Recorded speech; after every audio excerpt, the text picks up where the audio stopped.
विविध आर्थिक तथ्य। भारत में सर्वाधिक दूध उत्पादक राज्य उत्तर प्रदेश है। भारत तंबाकू उत्पादन करने वाला विश्व का तीसरा बड़ा राष्ट्र है। सबसे बड़ा उत्पादक एवं उपभोक्ता दोनों चीन है। दाल के उत्पादन में भारत का विश्व में पहला स्थान है। अमेरिका के साथ भारत का व्यापार अधिकांशतः भारत के पक्ष में होता है। 1944 ईस्वी में मुंबई के 8 उद्योगपतियों द्वारा प्रस्तुत योजना बॉम्बे योजना कहलाती है। 1950 ईस्वी में जयप्रकाश नारायण द्वारा सर्वोदय योजना प्रस्तुत की गई। चलैया समिति कर टैक्स बंटवारे से संबंधित है। केंद्र को सर्वाधिक निव्वल राजस्व की प्राप्ति सीमा शुल्कों से होती है। भारत में पहला जल विद्युत शक्ति गृह 1897 ईस्वी में दार्जिलिंग में प्रारंभ हुआ। कृषि को उद्योग का दर्जा देने वाला प्रथम राज्य 1997 ईस्वी में महाराष्ट्र है। विश्व बैंक के अनुसार भारत में प्रति व्यक्ति संपत्ति $25,000 है। बिग पीस थ्योरी आर रॉडन ने दिया है। उपभोक्ता की बचत का सिद्धांत अल्फ्रेड मार्शल ने दिया है। केंद्रीय एग्मार्क प्रयोगशाला नागपुर में है।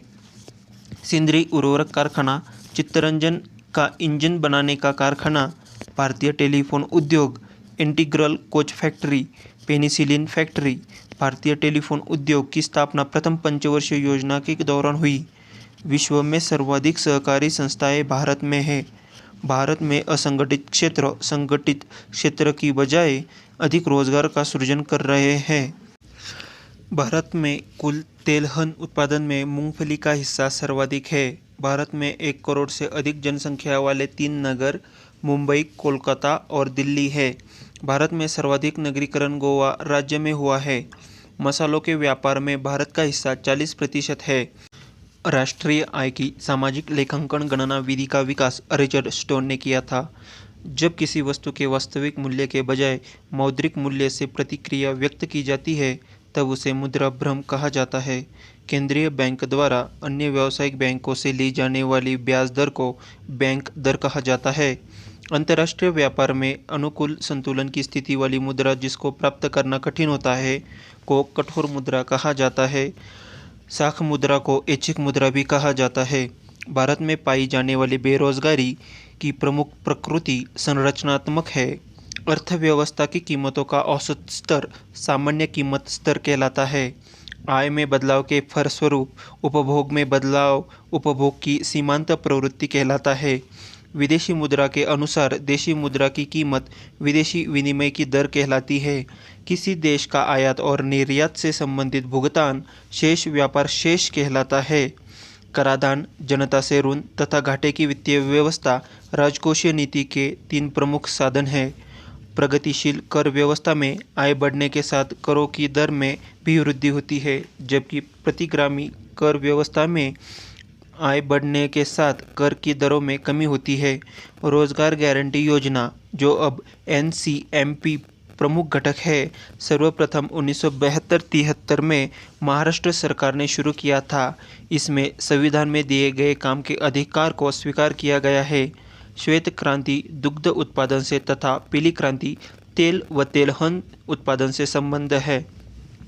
श्वेत क्रांति की गति को और तेज करने के लिए ऑपरेशन फ्लड आरंभ किया गया। इसके सूत्रधार डॉक्टर वर्गीज कुरियन है।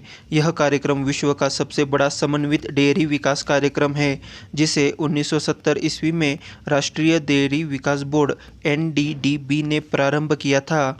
अब इसके 3 चरण पूर्ण हो चुके हैं। विश्व में दूध उत्पादन में भारत का स्थान पहला एवं संयुक्त राज्य अमेरिका का स्थान दूसरा है। नीली क्रांति का संबंध मत्स्य उत्पादन से है। भारत विश्व में मछली का तीसरा बड़ा उत्पादक और अंतर्देशीय मत्स्य पालन का दूसरा सबसे बड़ा उत्पादक देश है। ऐसी वित्त व्यवस्था जिसमें सरकारी व्यय आय से अधिक हो तथा शेष घाटे को पूरा करने के लिए सामान्यतः मुद्रा छापे जाते हो, घाटे की वित्त व्यवस्था कहलाती है। RBI ने 1,000 रुपये का नोट 22 वर्षों के अंतराल के बाद 9 अक्टूबर 2000 को जारी किया।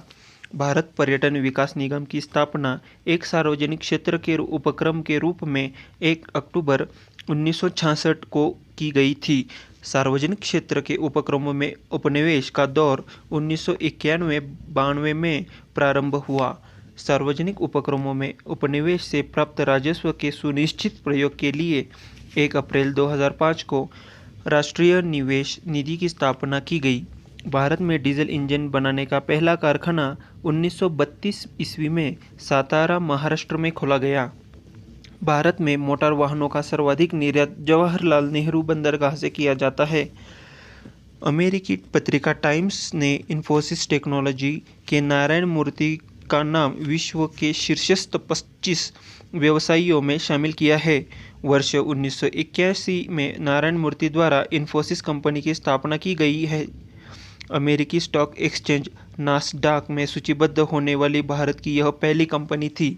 ब्रिटेन का प्राचीनतम निवेश बैंक बैरिंग्स फरवरी 1995 में घोटाले के कारण दिवालिया हो गया था। National commodity and derivative exchange limited NCDEX ने कृषिगत उत्पादों के लिए एक सूचकांक इंडेक्स 3 मई 2005 से प्रारंभ किया। NCDEX एग्री नाम का यह सूचकांक देश में पहला कमोडिटी इंडेक्स है। राज्य समिति ने कृषि जोतों पर कर लगाने की संस्तुति की थी। नाबार्ड की स्थापना छठी पंचवर्षीय योजना अवधि में की गई थी।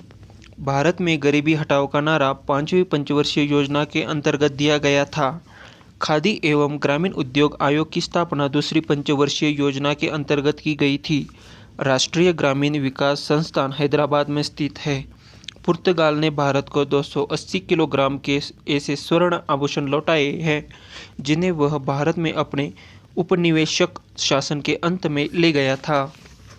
सुपर 301 अमेरिकी व्यापार कानून की वह धारा है जो उन्हें अपने आयात पर उच्च सीमा शुल्क लगाने की शक्ति देता है। केरल राज्य के बाहर पहला पूर्ण साक्षर जिला वर्धमान, पश्चिम बंगाल है। भारतीय साधारण बीमा निगम के अधीन 4 बीमा कंपनियां कार्यरत है। केलकर समिति की सिफारिशों को ध्यान में रखते हुए अप्रैल 1987 से कोई नया क्षेत्रीय ग्रामीण बैंक स्थापित नहीं किया गया। वर्तमान में 196 क्षेत्रीय ग्रामीण बैंक कार्यरत है। प्रोफेसर AM खुसरो की अध्यक्षता में 1989 में गठित कृषि साख समीक्षक समिति ने क्षेत्रीय ग्रामीण बैंकों को उनके प्रवर्तक बैंकों में विलय करने की संस्तुति की थी। भारतीय औद्योगिक पुनर्निर्माण बैंक की स्थापना 1985 ईस्वी में की गई थी। कृष्ण क्रांति का संबंध खनिज तेल में आत्मनिर्भरता से है। भारतीय लघु उद्योग विकास बैंक SIDBI का मुख्यालय लखनऊ में है। भारत में कर्मचारी राज्य बीमा योजना 1952 में प्रारंभ की गई थी। भारतीय बैंकों की विदेशों में सर्वाधिक शाखाएं UK में हैं। गोल्डन हैंडशेक स्कीम स्वैच्छिक सेवानिवृत्ति से संबंधित है। 1934 ईस्वी में भारतीय रिजर्व बैंक अधिनियम के अनुसार नकद निधि अनुपात CRR की न्यूनतम राशि 3% से कम नहीं की जा सकती, अधिकतम 15%। विश्व की सबसे बड़ी स्वर्ण रिफाइनरी रेड रिफाइनरी लिमिटेड दक्षिण अफ्रीका में है। भारत में पहली स्वर्ण रिफाइनरी सिरपुर, महाराष्ट्र में स्थापित की गई थी। बाड़मेर, राजस्थान में तेल के विशाल भंडार पाए गए हैं। कर्नाटक में अब जनगणना की तर्ज पर मौतों की गणना का कार्य पहली बार प्रारंभ किया है। भारत में सेवा कर लगाने के लिए 88वां संविधान संशोधन किया गया था। 1963 ईस्वी के केंद्रीय राजस्व बोर्ड का विभाजन करके केंद्रीय उत्पाद शुल्क एवं सीमा शुल्क बोर्ड तथा केंद्रीय प्रत्यक्ष बोर्ड का गठन किया गया। राष्ट्रीय लेखा सांख्यिकी को श्वेत पत्र कहा जाता है। व्हाइट गुड्स से तात्पर्य अभिजात्य वर्ग द्वारा दैनिक इस्तेमाल में प्रयोग की जाने वाली वस्तुओं से होता है, जैसे TV, fridge, washing machine, car आदि। व्हाइट गुड्स की विशेषता यह होती है कि प्रदर्शन प्रभाव से इन वस्तुओं के उपभोग को प्रोत्साहन मिलता है, यानी प्रदर्शन उपभोग के लिए खरीदी गई वस्तुएं व्हाइट गुड्स कहलाती है। धन्यवाद।